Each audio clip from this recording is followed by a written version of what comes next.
futurist is someone that helps you to think about the future in order to make better decisions today. I predict that in the next 18 to 26 years, the global economy will double in size. And what that means is that you must be a specialist. I follow technology, but I absolutely believe that the pace of social change is at least equal to that of technological change. All of this surge of technology and connectivity that we are seeing means that people and relationships are more important. To be able to embrace, define, and create your future.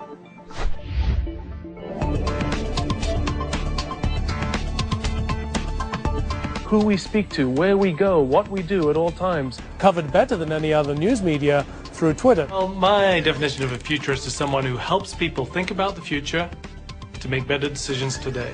They will be able to access any movie in the world ever created at the press of a button. Newspaper publishers are on the back foot. I certainly believe that this decade will be the most exciting in human history.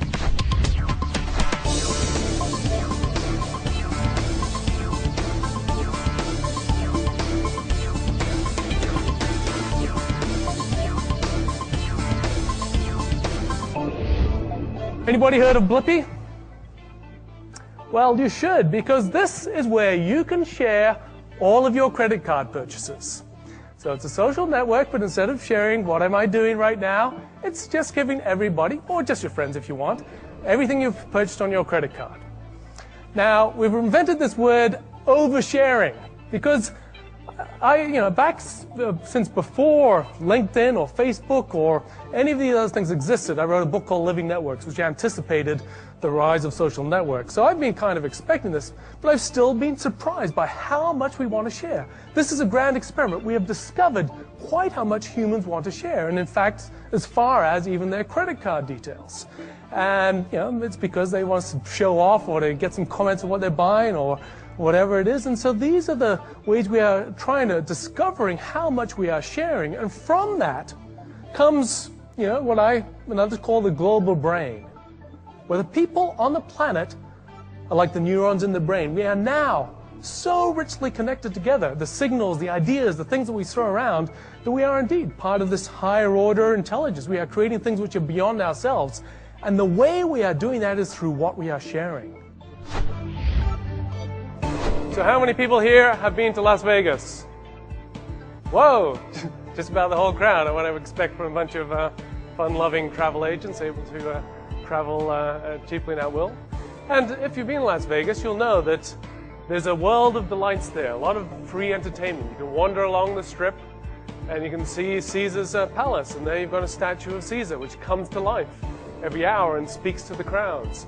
Wandered a little bit further down the strip and you have Treasure Island, and you have two galleons reenacting a battle, and one of them sinks down to the lagoon at the end.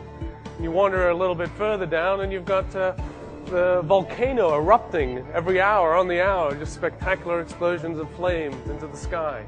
So what's happening here? What is the casinos have realized is that they're trying to get people's attention.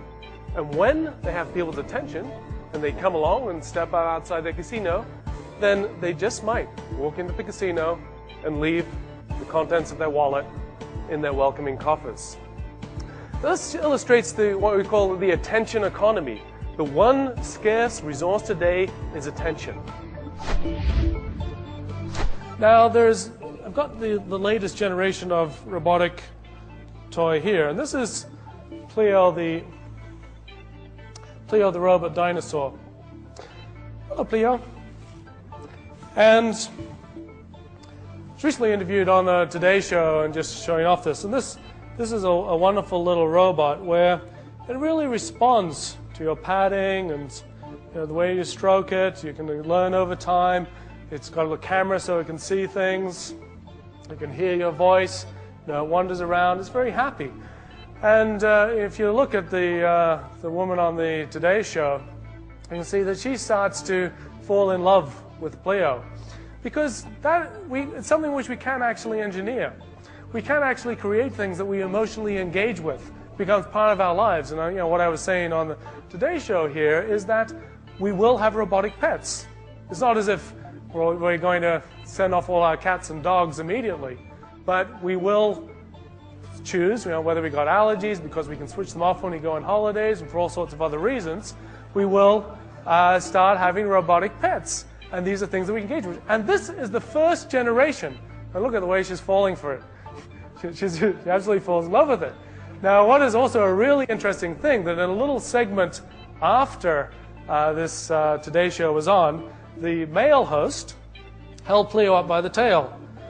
And Cleo's not very happy about that. And so the Today Show got a number of calls for people complaining about this. How could he treat this robot like that? Such a lovable little robot.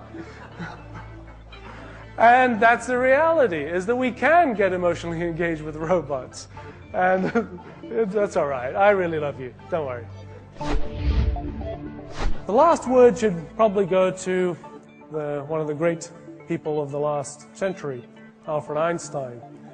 When he was in his later years, a journalist went and rushed up to him and said, all breathless, Professor Einstein, what is the most important scientific question that we face today? And as the gentleman he was, he gave it due thought and due consideration. And he thought for a moment, he said, the most important scientific question that we face is the universe a friendly place? And we can believe that the universe is a friendly place, that it's going to respond in positive ways to the things that we can create. Or we can believe that the world is an unfriendly place, one which is always striving to stop us and break us and put challenges in our path. And looking into the future and looking ahead, I think we have a choice as to how we think about it. Think about whether there's a world of opportunity, that the world is friendly, the world is optimistic, that we can, despite all of the squeezing, despite all of the commoditization, despite all of the challenges in the global economy, that we can look at the upside and the opportunities and the possibilities which are very real for those that are able to engage and connect. So I'd like to invite you to create the future of business.